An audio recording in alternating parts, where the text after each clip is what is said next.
Good evening. My name is Komal, and I'm with Sarmaya Arts Foundation. And on behalf of our organization, I'm actually very happy to see a large crowd today, this Friday. I would like to now introduce our first speaker for today.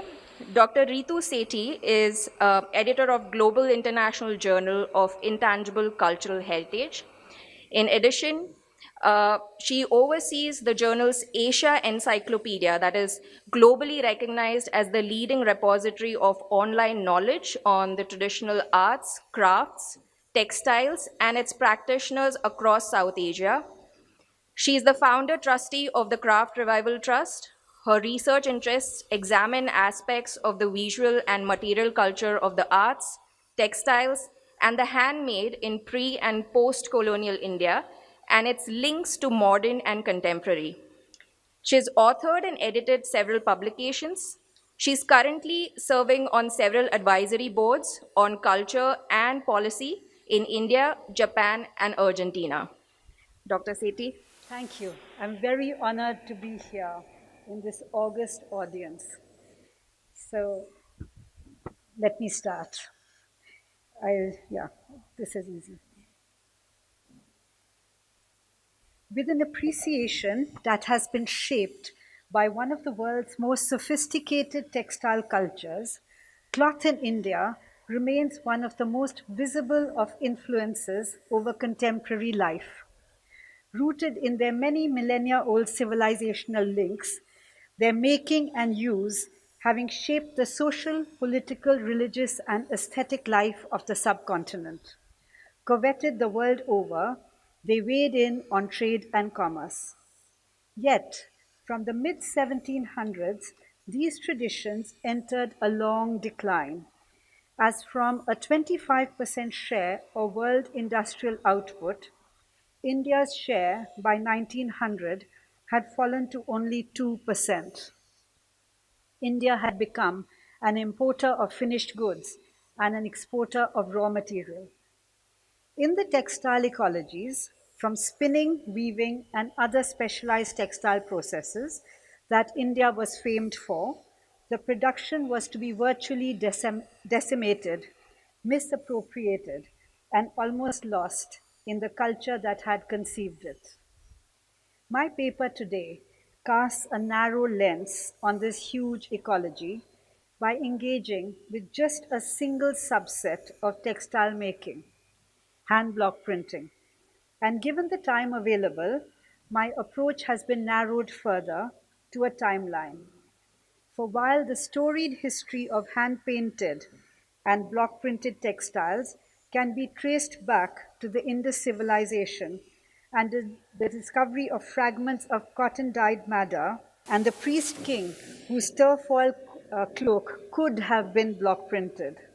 My account commences in 1700s and continues over a period of more than 3 centuries, 323 years to be exact, examining shifts and continuities to frame the bare bones of this layered, complex landscape on its ongoing journey to revival and regeneration in the India of today.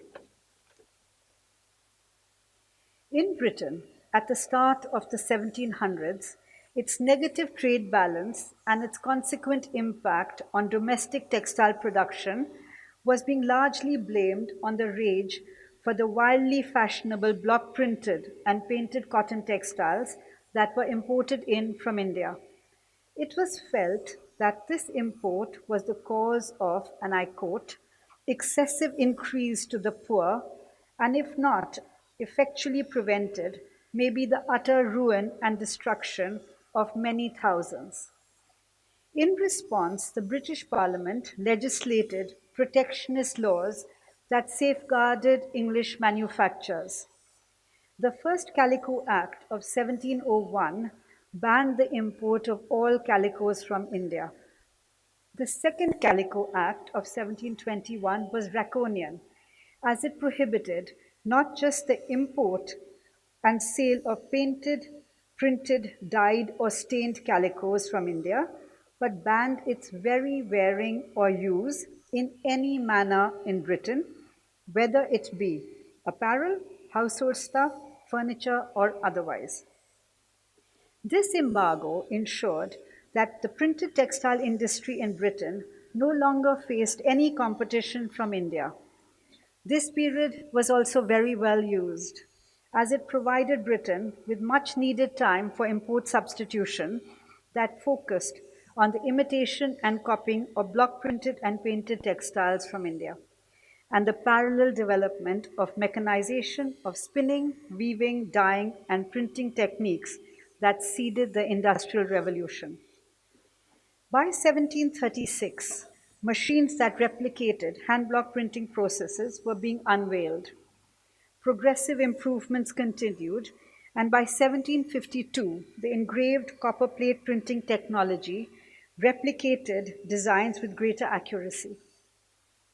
But it was the 1783 rotary cylinder machine that altered forever the mechanized printing landscape, as it allowed for the continuous printing of cloth. Ongoing innovations and refinements led to further gains, with continuous printing of 10,000 to 12,000 yards in a single 10-hour shift. The technology came to have widespread commercial acceptance, as it was especially suited to the production of shawls and saris for the Indian market, as it allowed for printing wide borders across the length and an added mechanism for printing end borders or crossbars used in the sari end piece, the pallu. This technology needed endless new markets and new customers to absorb this seemingly limitless production capacity. These were all grievous blows to Indian block printers and painters who worked in a dispersed and unprotected polity that gave them no voice or recourse to either economic, commercial, or political tools with which to respond to this focused and determined onslaught. The result of the British trade embargo, with export demand abruptly cut off, coupled with imports of machine printed copies that replicated appropriated patterns at far lower cost, was that across India, the block print and painted textile industry suffered irreparable damage. Politics played an equally important role in the reversal of fortunes, as trade, economic development, and power were inextricably linked to the changing balance on the subcontinent. As a British East India Company that had come into India in the 17th century had, by the 1700s, moved well beyond commerce and into territorial and political enlargement. But the turning point was in 1757, when the company's military victories at Plassey gave it control of governance and revenue collection, eventually across Bengal, Bihar, and Orissa. This was followed by a policy of continuing encroachments into successor states of the Mughal Empire and the independent fiefdoms through annexations, or through subsidiary alliances that established the company's dominion across large swaths of the subcontinent. As a monopoly trading company, the British Parliament's 1793 Charter Act and others that followed bestowed on them the powers to rule India and extended the company's enormous commercial privileges. Armed now with political authority and military clout, the subcontinent, with its substantial resources, along with its polity, were now formally controlled by the mercantilist and trade interests of the company. That in turn ensured a huge percentage of its income to an increasingly expansionist Britain. A corollary of this domination was a monopsonist leveraging of economic and commercial power by the company that gave it the tools to control the production, sale, and trade of raw materials and finished products in its territory, in addition to swamping the Indian market with mass produced textile products of Britain's Industrial Revolution. First set in place in Bengal and Orissa, this monopsonist system served as a template across the expanding territorial dominion of the company as it leveraged its political domination to create trade and manufacturing conditions in which it was the only buyer. Scholars of economic history have defined this power in no uncertain terms as coercive and coercion-based. And I quote, "The company subjected suppliers and block printing artisans to complete domination, imposing on them unilaterally determined terms and conditions which significantly cut into their margin of profit. Since the company's textile requirements took precedence over everyone else's, until such time as the suppliers had met their contractual obligations towards the company, the terms offered were extraordinarily poor. In Britain, the Calico Act was repealed in 1774. It had by then served its purpose, and distressingly, the very reason for the implementation of the Act was now the cause, and I quote again, is excessive increase to the poor, the utter ruin and destruction of many thousands. Being true now of the textile makers and ancillary worker families in India. The textile producing centers, their supply chains, and ecosystems were really one of the earliest subjects of the wider colonization that was to follow. By 1832, an astonishing over 200 million yards of printed or dyed mill cottons left Britain for international markets. By 1850, just 18 years later, its mills were producing 347 million yards, with an even larger proportion being exported to foreign markets. Their peculiarities were taken into account as products were adapted to the taste of dependent nations. Britain had become the world's most important cotton textile producer, dominating world export markets. There were other complementary factors at play, with transversal intersects of hard-headed commercial and trade priorities that further advantaged Britain. These could broadly be considered under three main heads. The first being what would eventually become a long-running series of global exhibitions that were held in the seat of imperial power.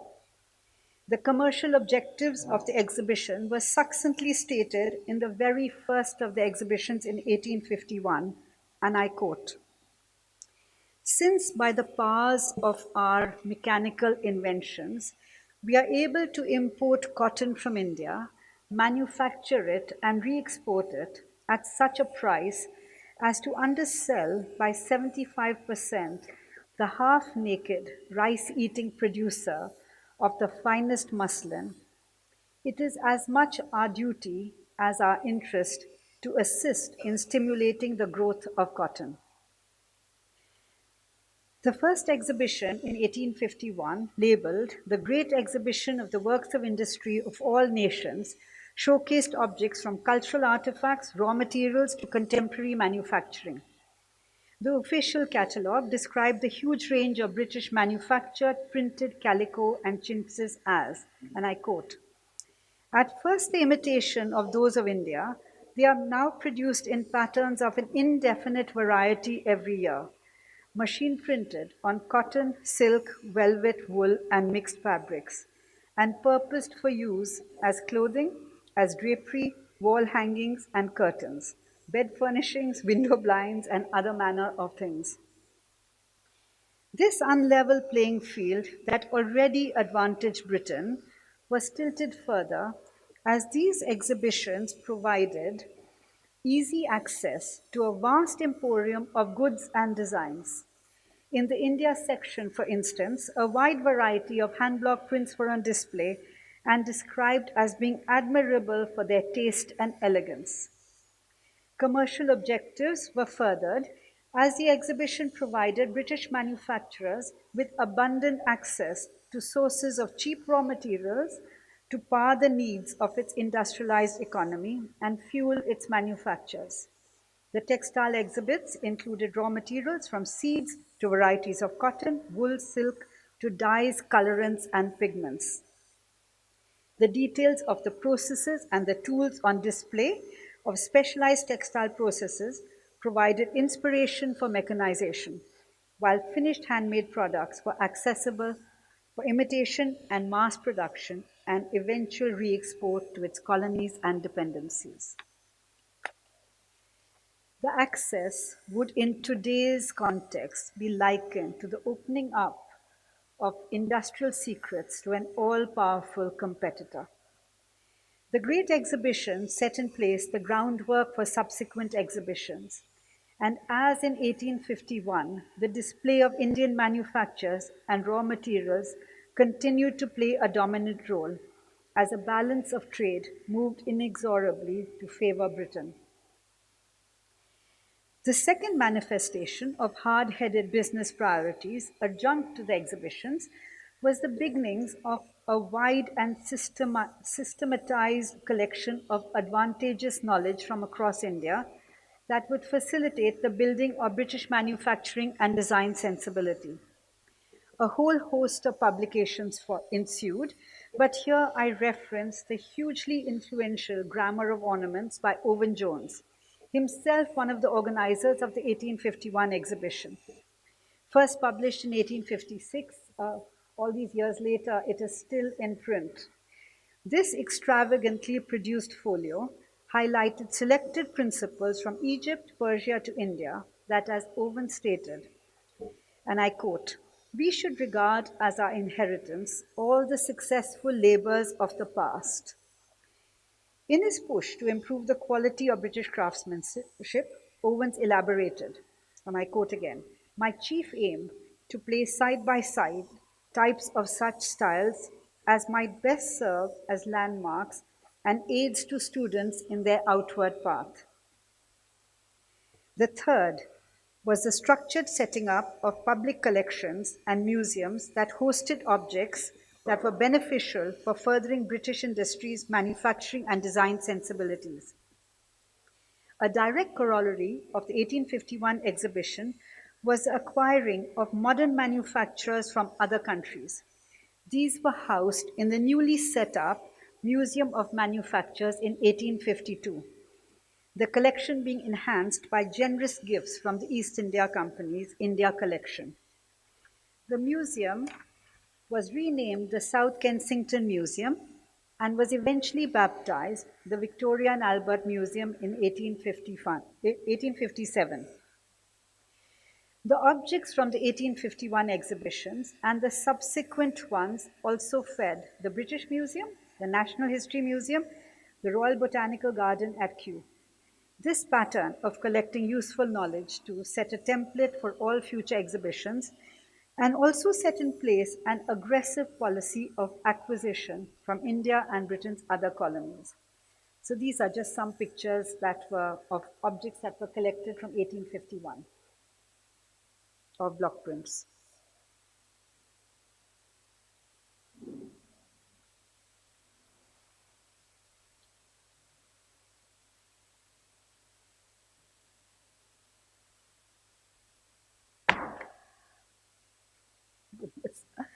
Uh, in the aftermath of the 1857 Indian Rebellion, the British Crown took over the jurisdiction of the Indian subcontinent from the East India Company.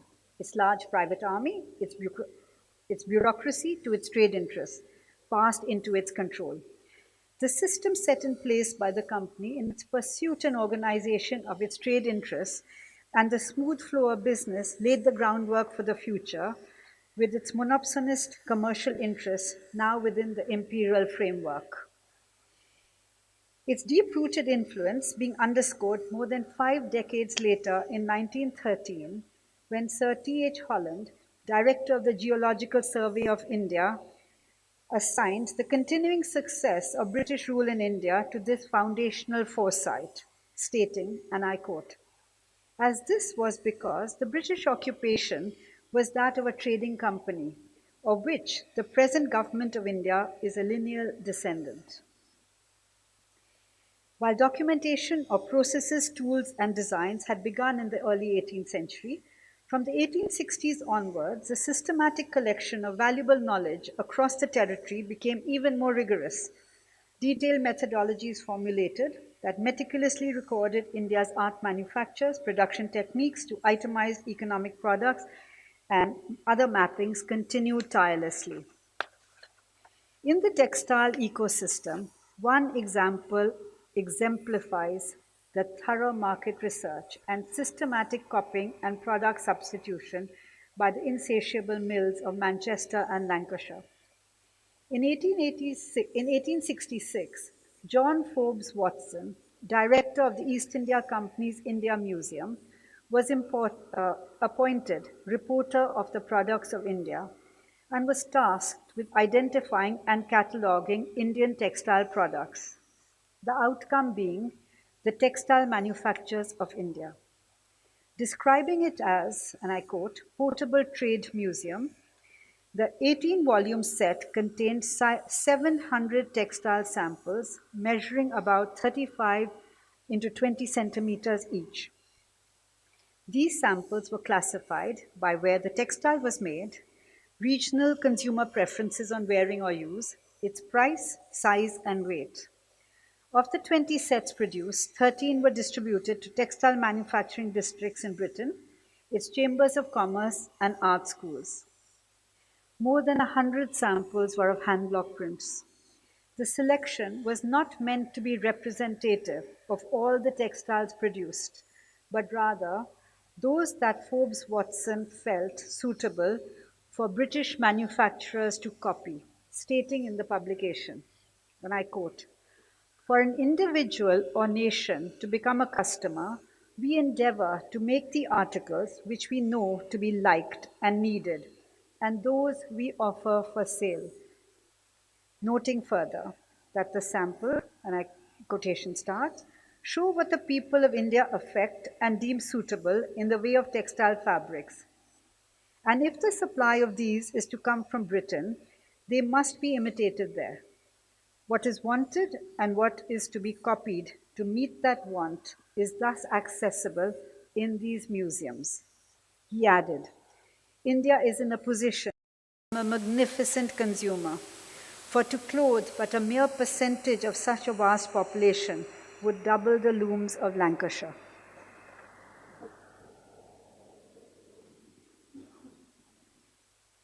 A rare first-hand glimpse of the substitution of textile products and its impact on the maker printing community, who were at the receiving end of colonial policy, is in 1897, when Edgar Thurston, director of the Madras Museum, wrote in his tour notes, the Kalahasti cotton fabric painters whom I recently interviewed, were at first afraid of me, suspecting that I was a commercial traveler on behalf of some firm, and had come among them with the base objective of annexing their patterns for reproduction by machinery.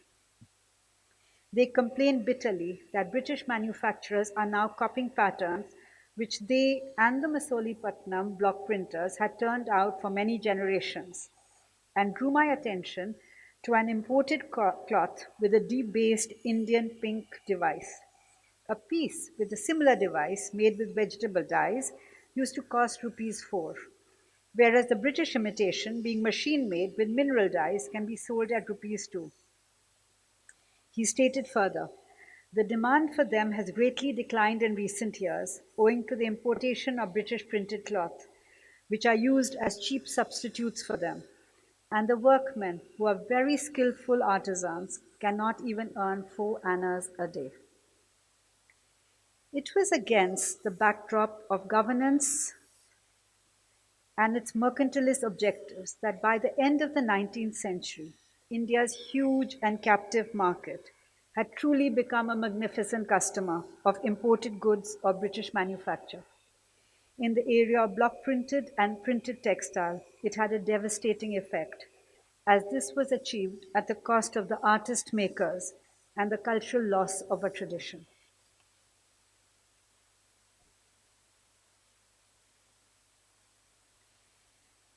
By the early years of the 20th century, the crumbling of empire had been set in motion as a nationalist movement was gathering momentum. Today, it is hard to imagine the India of 1947 as the hard reality of empty coffers and a deindustrialized economy was faced by freedom fighters now turned administrators. The partition of the country had brought in its wake a large migration of population, and there were block printers, block makers, and other artisans among the 7 to 10 million who crossed over to one or the other side of the newly created borders. As the new polity settled into administration, Prime Minister Jawaharlal Nehru in 1952 appointed two remarkable women to lead this cultural ecosphere. Under the aegis of the Ministry of Commerce and Industry, Kamla Devi Chattopadhyay was chair of the All India Handicrafts Board and Pupal Jekar, chair of the All India Handloom Board. Both recognized that the textiles, the arts, and the crafts were not only an invaluable cultural asset, but equally an economic force. Chattopadhyay worked with the Handicrafts Board for 15 years till 1967. Her prolific career continued thereafter, while Jekar had a role that expanded exponentially and continued till 1990. Their foundational work created patterns of pan-Indian impact and continue to do so in the institutions and frameworks they were instrumental in setting up. Our first details on block printing post-independence are from the 1961 Census of India monographs and corresponding reports from the All India Handicrafts Board. These studies from once famed centers like Jaipur, Sanganer, Berungar, the twin villages of Javad and Tarapur, from Mathura and Vrindavan to Srikalahasti and Masoli Patnam and others, revealed the very fractured situation. Customers were few, and age-old links of maker communities were, what can I say, endangered, lost, decimated. But much has to be said of the resilience and a real resistance of these remarkable makers. For while we have reports from storied traditions, there were also the quiet, unmarked, and unnoticed village traditions, where cultural markers and identities remained closely linked to textiles, to clothes worn and choices made of patterns and colors, choices determined by caste, faith, social standing, economic status, and the festive and the ritual calendar. So, in small villages where there was access to water, there were a few tables where skilled masters printed for the agriculturalists, for the tribal communities, and the pastoralists. Sales were made either in the village itself or in the haat or bazaar that popped up weekly. And one such tradition and one such printer who went on to become a great and well known master, Ismail Suleiman Khatri, eventually settled in Bagh, Madhya Pradesh, said it all when he spoke about his tribal clients. And he said of them, what a sense of beauty and continuity they had. And that is what pains me, for this sentence opened up the many layered complexities. And I quote a 1903 document that stated, it might almost be said of the crafts of India that none are so universal and frequently employed as that of the rangres or dyer and the chippigar or calico printer. And that set me researching the volumes of the 1908 Imperial Gazetteer, which mapped the industrial arts of towns and villages to find over 120 places where block printing was practiced. And that is what really saddened me, was how much we have lost. On the one hand, of these skills, oral traditions, of techniques, of color making, and on the other hand, of the prints and patterns, an entire oral history which were markers of community identity and custom. But the tide was to turn slowly, and it is a testament to the remarkable tenacity of printing masters who withstood these winds to adapt again with the times. For it was the 1960s, and the counterculture movement was at its height. It brought in travelers, and not just those on the hippie trail. They came to the beaches, the mountains to meditation and yoga. They sampled the cuisine and wore handmade and block printed. And with them came the Beatles and further led the India mania and the export boom. They brought business to block printers and led to rapid developments.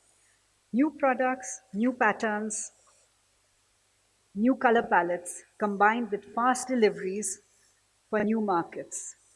The printing process moved from low tables favored earlier, with printers seated on the ground, to high tables for stand-up printing that were wider and extended the length of karkhanas and were well suited for home furnishings. Direct block printing with mineral dyes that required no mordants or resist or repeated washings and processing were now favored for their speed. The new markets included established stores like Bloomingdale's, Liberties of London, startups like Habitat, Monsoon, and others. But by the late 70s came the bust, as the overseas craze turned to the next new thing. Production capacities that had been expanded were now underutilized, and cheaper screen prints that had been introduced to ensure swift deliveries had taken over the slower paced block printing processes. These were difficult adjustments to be made. Many left the trade, but out of the bust emerged long-term committed players from Japan to Canada, unwavering in their steady recognition of the value of being green before green. The Indian market too was developing for fashion, clothes, and home textiles. And these extended from the central cottage industries, Fab India, Anokhi, the late Suraya Hassan in Hyderabad, and other entrepreneurs across the country, demonstrating that it was possible to run successful craft-based businesses, sustaining a steady demand for craft skills year after year. In the 1980s, there were other influences too, with government being a leading player. And the 80s saw a decade-long series of engagements to spark business interest and bring to the world a greater understanding of the culture of India. And this was to shape textile futures.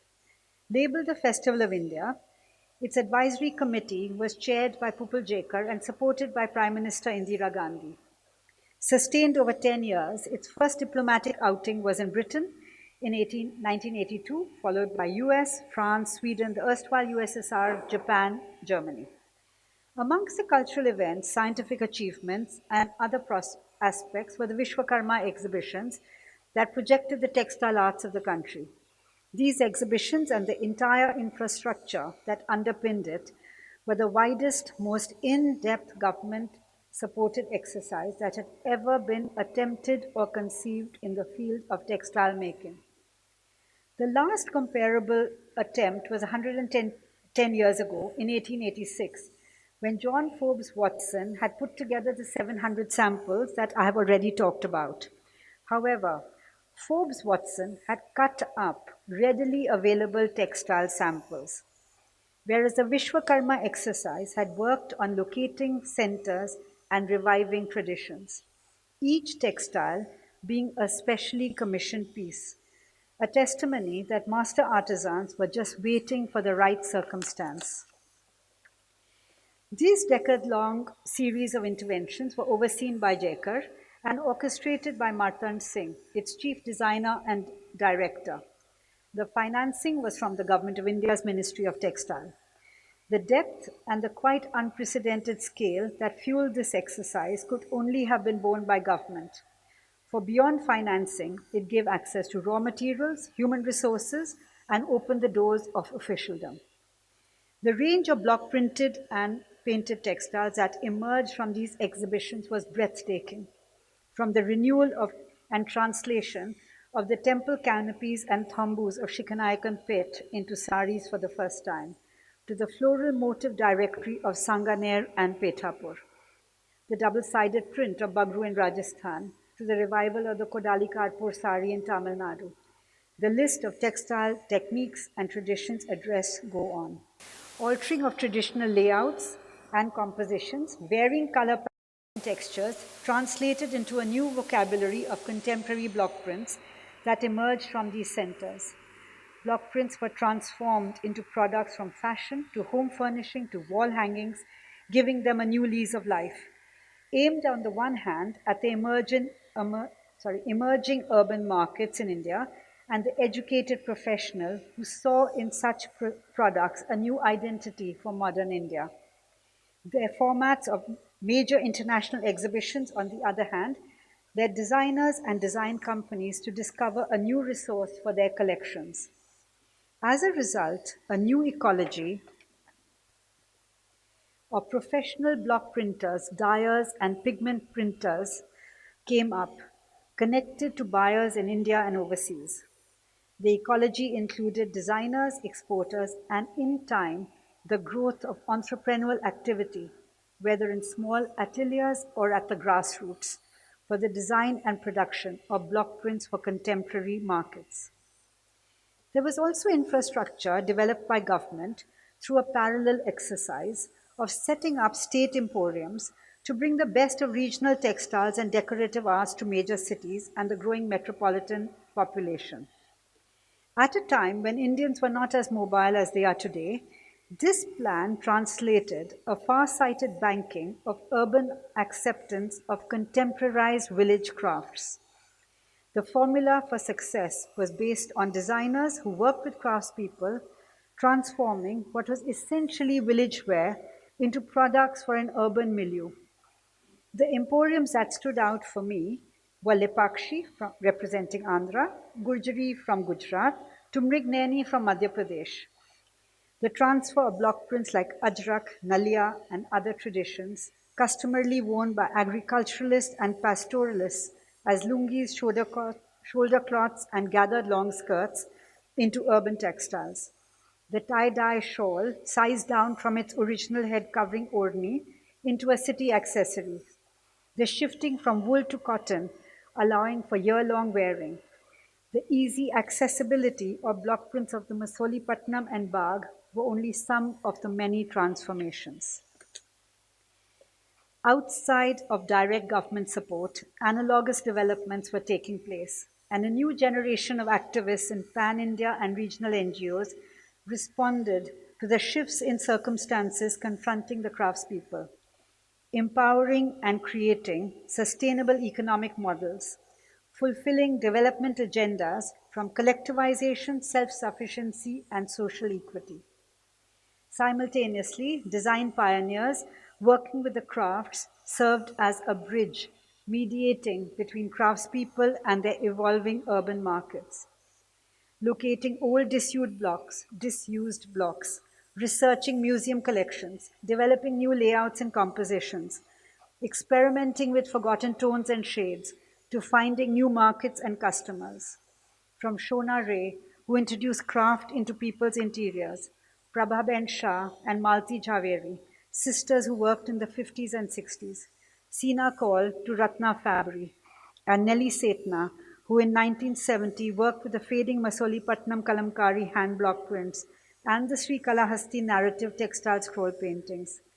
Riten Majumdar, whose dramatic patterning and minimal color palette for home and apparel, to Bridget Singh in Jaipur, who has produced fine quality block prints reminiscent of Mughal textiles from 1984.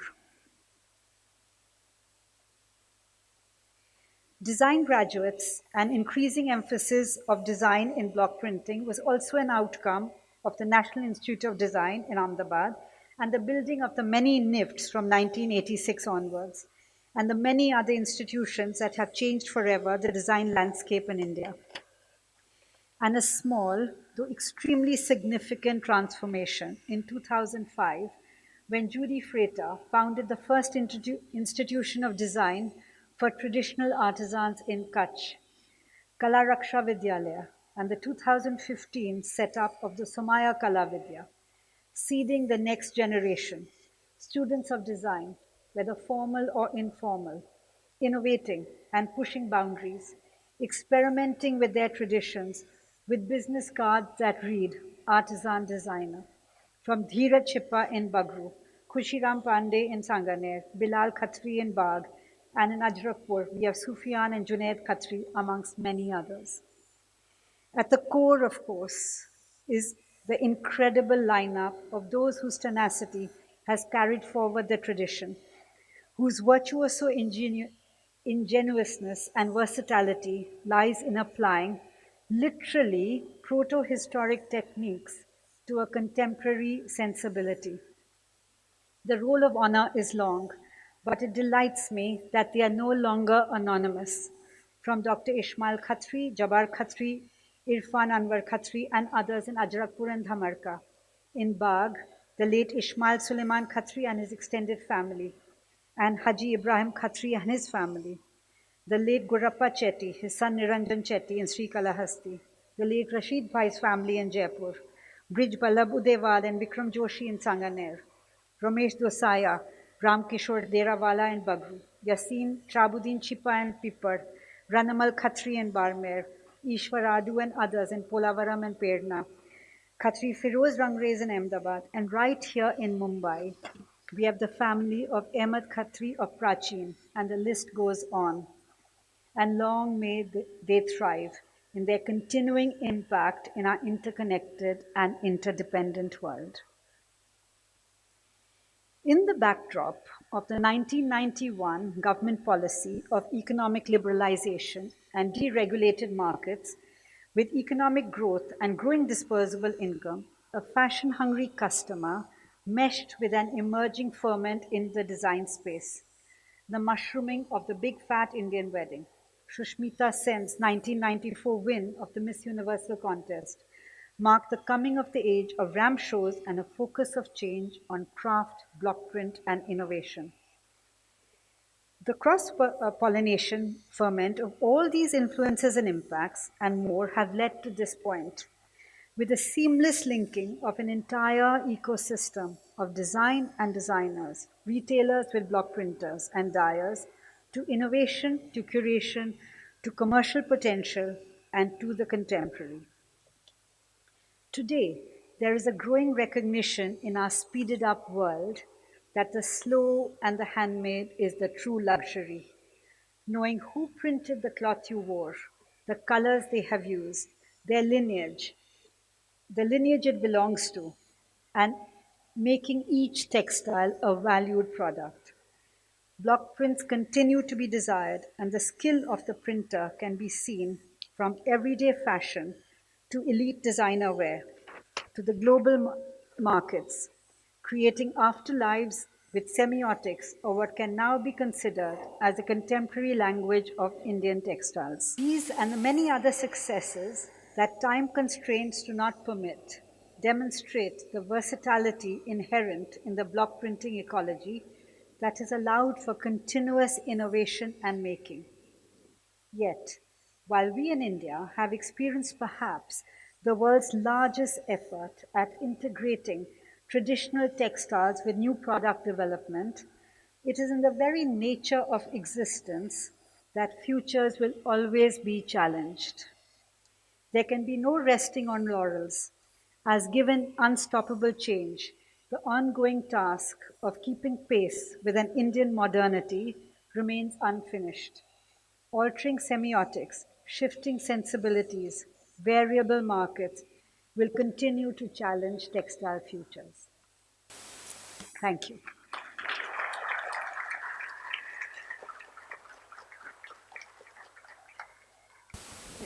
Thank you for the wonderful lecture.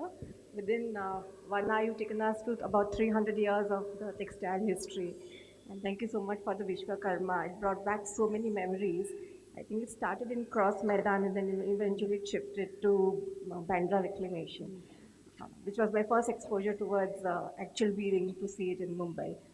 Why do you think it stopped? And my other question is about your first slide, which shows Ramesses II in British Museum with Ajrak prints. So those are Ajrak prints because some of the scholars believe that they are not Ajrak prints, which has been classified by many scholars. So what is your take on that? Okay, I'll start with the first part of your question. Why did it stop? I think in the 1990s, when India liberalized, government's gaze turned away.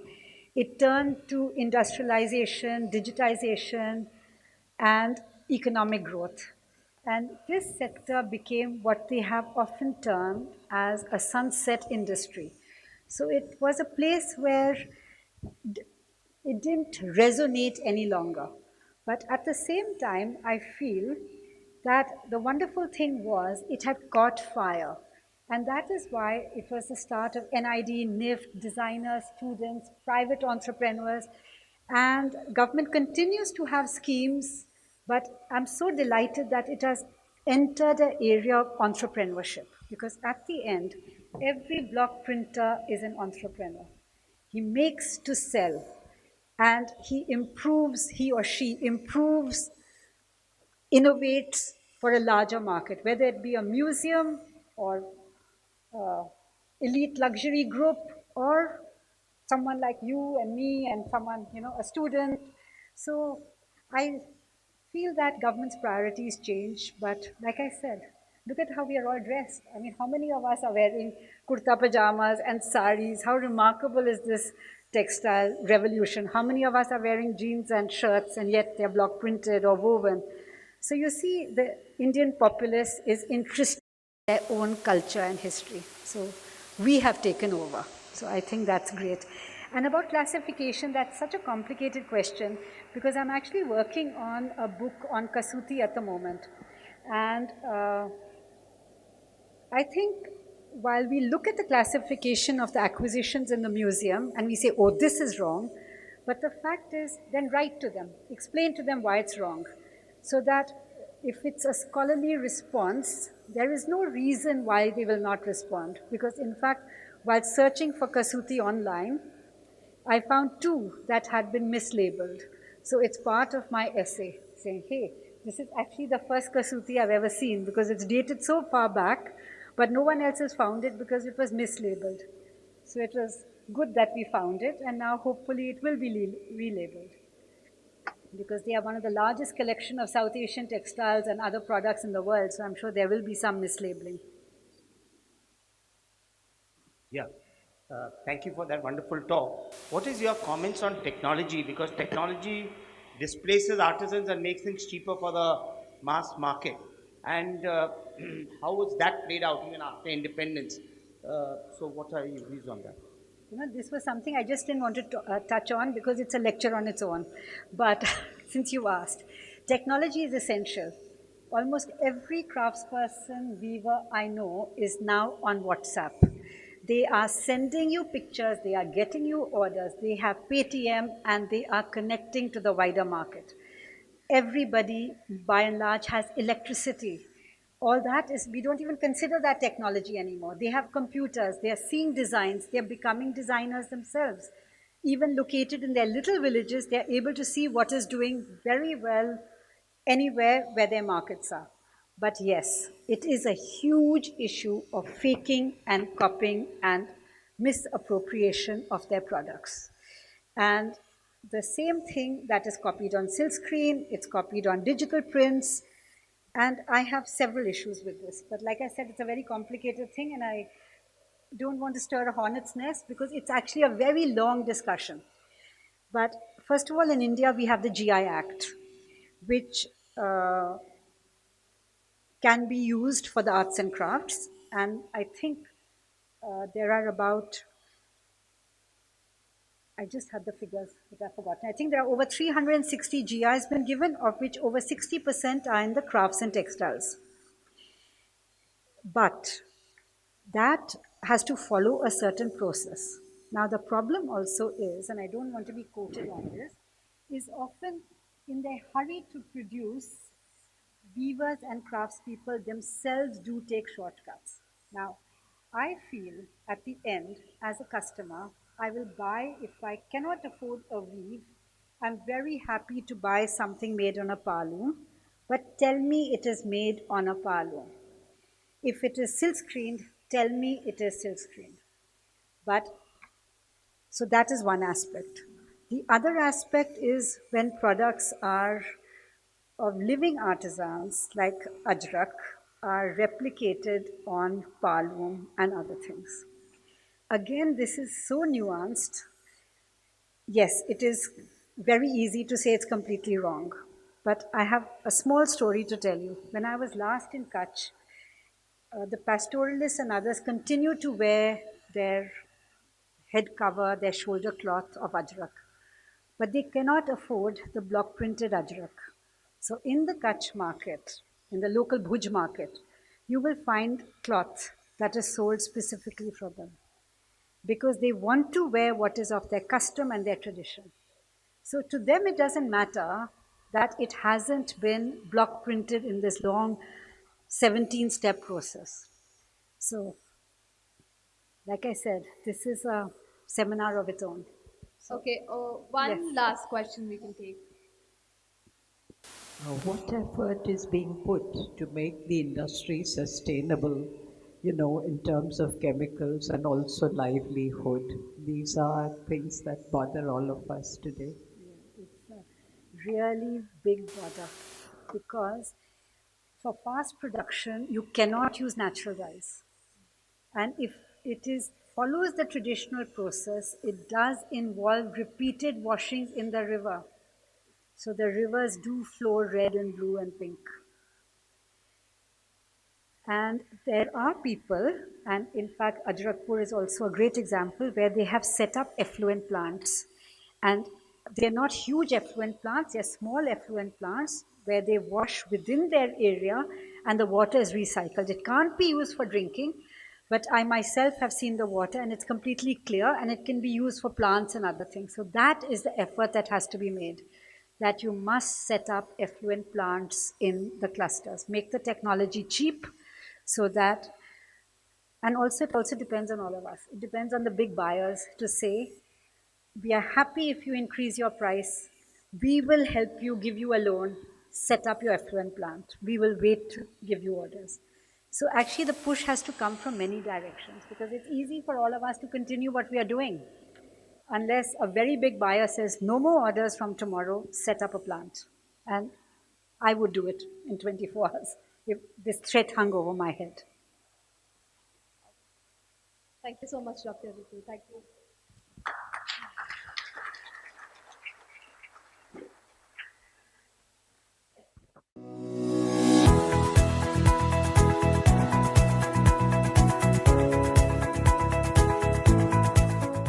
Subscribe to Sarmaya and be a part of the stories and conversations around art, history, and culture.